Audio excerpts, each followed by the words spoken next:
Saya kira nanti akan banyak ya statement-statement lain yang sejalan dengan Hasim Joyo Hadikusumo ini yang menjalankan fungsi buzzer ya.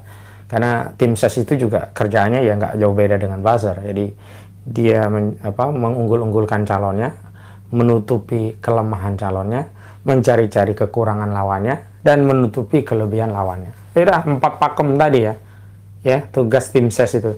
Satu, yang mengunggul-unggulkan, memuji-muji calonnya. Nanti prestasi kebaikan apapun ini dipoles terus sampai kebanyakan micin mungkin ya. Yang kedua, nutup-nutupi kekurangan. Jadi kalau ada yang mengkritik calonnya itu dianggap lawan musuh dan harus dihabisi.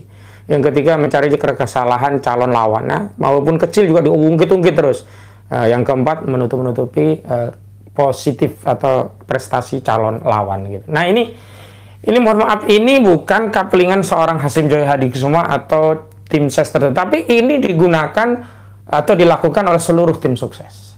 Tinggal dia sedang membela siapa. Kalau dia berposisi tim sesnya Anies, dia akan melakukan itu untuk Anies. Kalau di tim sesnya Ganjar, dia akan melakukan itu untuk Ganjar. Kalau di posisi Prabowo, ya seperti Hasim ini, dia akan menggunakan metode tadi untuk membela atau untuk meningkatkan elektabilitas Prabowo Subianto. Nah, saya kadang-kadang juga heran gitu ya. Ada orang yang sebelumnya itu kan seperti mengkritik habis ya kerjaan-kerjaan buzzer begitu ya. Jadi menurut dia buzzer itu hina gitu.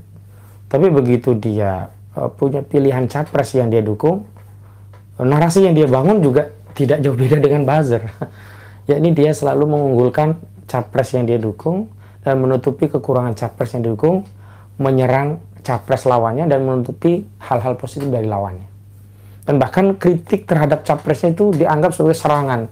Jadi kadang-kadang kita ini yang tidak terlibat. Saya misalnya, saya tidak mendukung salah satu dari antara capres-capres yang ada. Jadi saya hanya fokus menjalankan tugas amar ma'ruf nahi munkar. Jadi siapapun calon yang ada kekurangan, saya pasti kritik ya.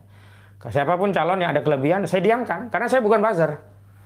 Jadi di antara perbedaan buzzer dengan kritikus itu adalah kalau kritikus ya ada keutamaan, keunggulan dari calon atau penguasa ya, itu tidak dipuji-puji. Ngapain? Nggak perlu menjilat seorang kritikus itu.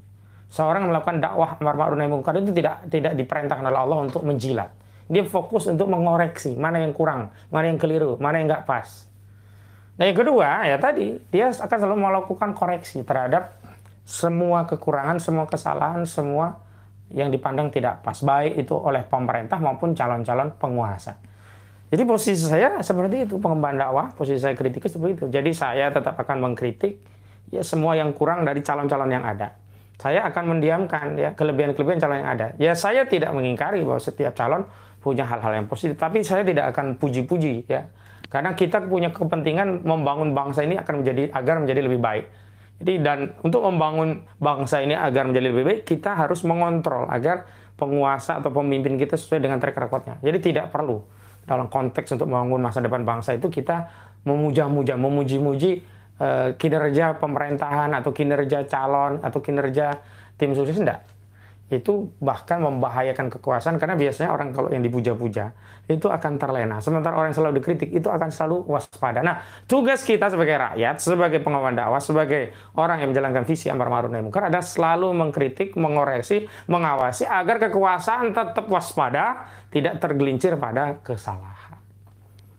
Jadi itu ya. Jadi kalau ada subscriber ke channel yang membaca artikel saya, kok artikelnya semuanya kritik sih, ya? Kok artikelnya semuanya tidak ada yang memberikan apresiasi begitu? Ya kaitan tadi, saya tidak menjadi buzzer, tidak juga menjadi tim sukses, tapi saya adalah pengemban dakwah. Sehingga tugas dakwah itu melakukan muhasabah. Jadi tidak ada satupun dalil yang memerintahkan umat Islam untuk memuji-muji penguasa, nggak ada. Yang ada perintah umat Islam untuk selalu mengoreksi penguasa, amar ma'ruf nahi munkar.